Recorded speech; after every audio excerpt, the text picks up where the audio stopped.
So what is the intelligent way to patent artificial intelligence? Let's find out more now with Finnegan partner Gerson Panich.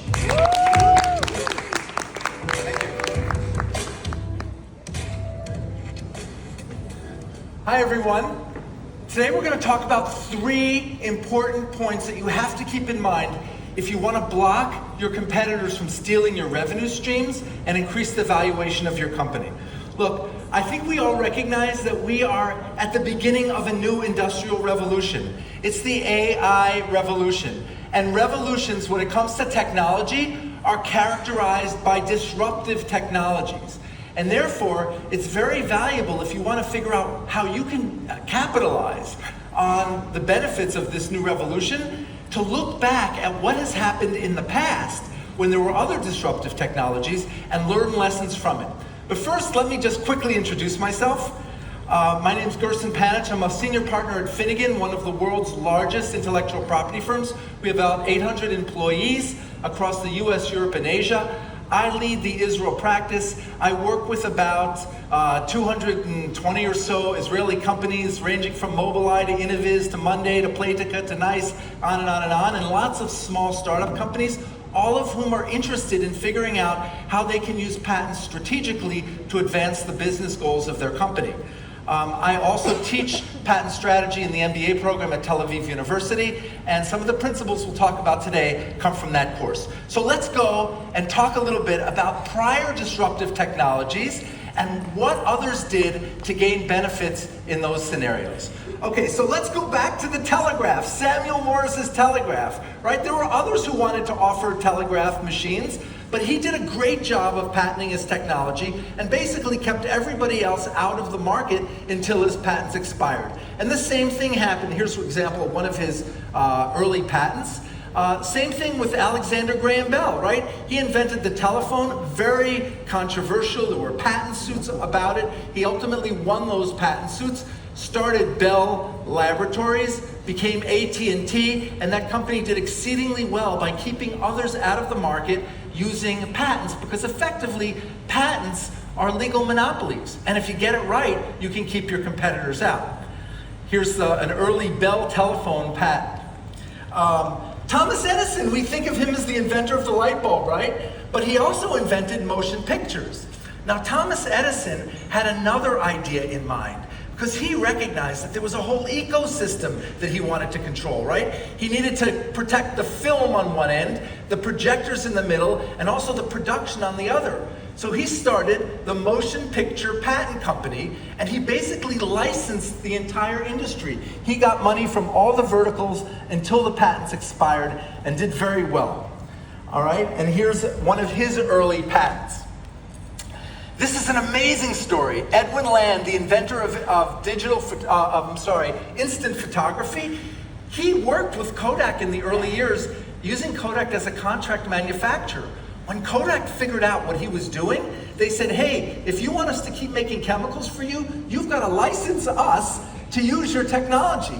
He said, there's no way I'm giving this up. This is too big. So he opened his own factory, made his own chemicals, patented the hell out of his technology, and then when Kodak came and copied his technology, he sued them for patent infringement. In the 1980s, he collected over $1 billion, and most importantly, he put Kodak out of the instant photography business completely using his patents.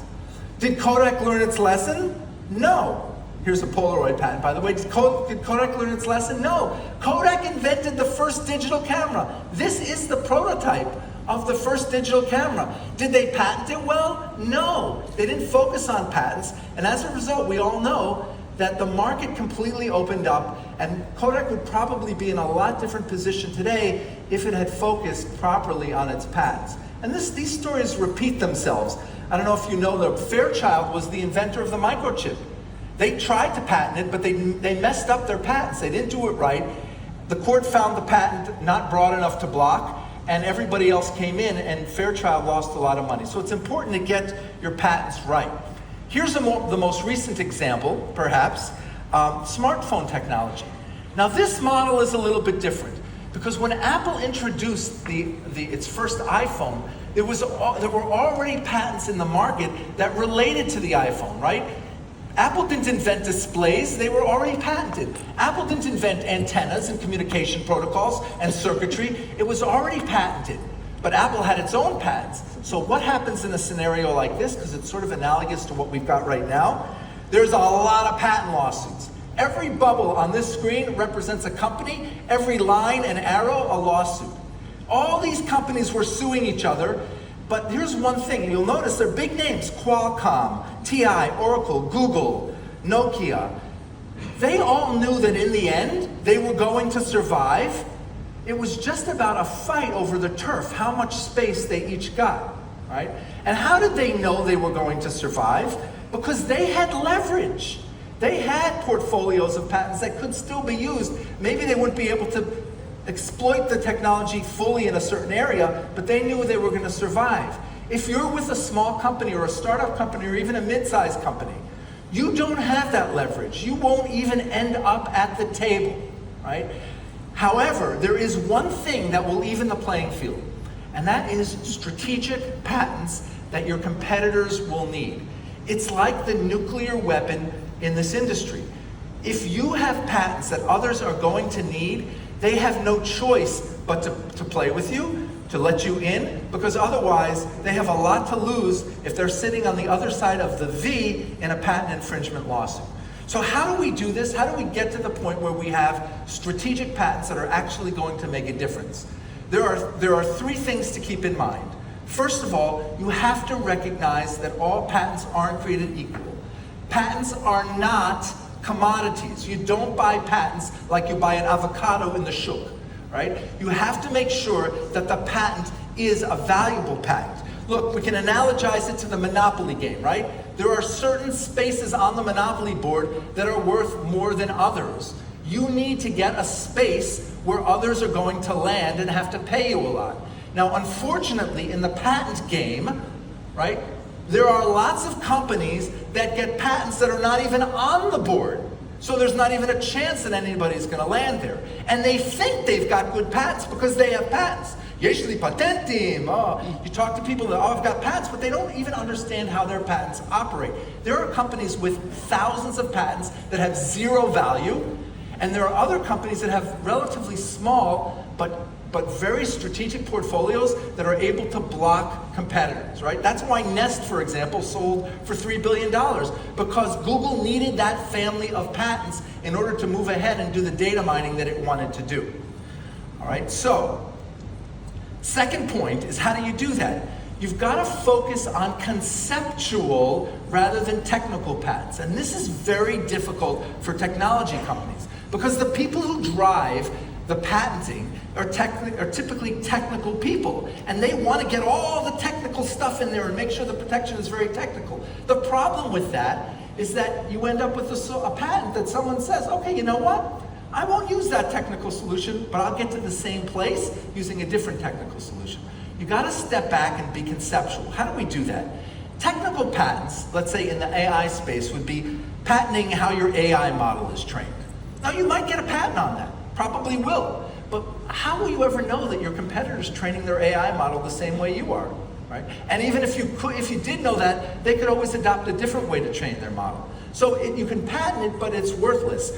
Also, like embedded algorithms, you're never going to be able to see the algorithms that are on the other side unless you are focused on the forward-facing algorithms. So don't waste your money on patents like that. What are the conceptual patents? Well, because AI enables us to take these inputs and get these outputs, and no one was ever able to recognize that correlation before. So patent that forward-facing, more generalized, conceptual, if you know that your competitors are going to need to use the same inputs to get the same outputs. Similarly, the power of AI is recognizing that there's data that existed before that you just weren't able to interpret, right? And AI enables you to interpret it. So taking data that existed before, the output of a sensor that existed before, and using it to generate a new kind of predictive output, those are the kinds of things that your competitors are likely to need to do, and that's what you have to focus on when you're patenting. Third thing, you have to follow the money. And by following the money, you have to make sure that your patents are actually accomplishing a business goal. And I talk to a lot of executives who say, they say, oh, I've got great patents. How do you know you have great patents? I work with a great firm. Well, working with a great firm does not necessarily mean you have great patents. My patent attorney understands all the technology. He's a smart guy and he's a nice guy too. That doesn't mean that you're going to get good patents. We have lots of claims. That doesn't make a difference either. If the claims aren't blocking those spaces on the board that your competitors will have to land on. How do you do it right? You need, as executives, as employees who are responsible for patents in your company, you have to understand how the claims of the patent work to increase the revenue of the company. Is this just a little small area that I'm patenting, or is this a broad conceptual concept that I'm able to use to block competitors? You have to understand how your competitors are going to try to steal your revenue streams, and then you have to block them from being able to do that with your claims.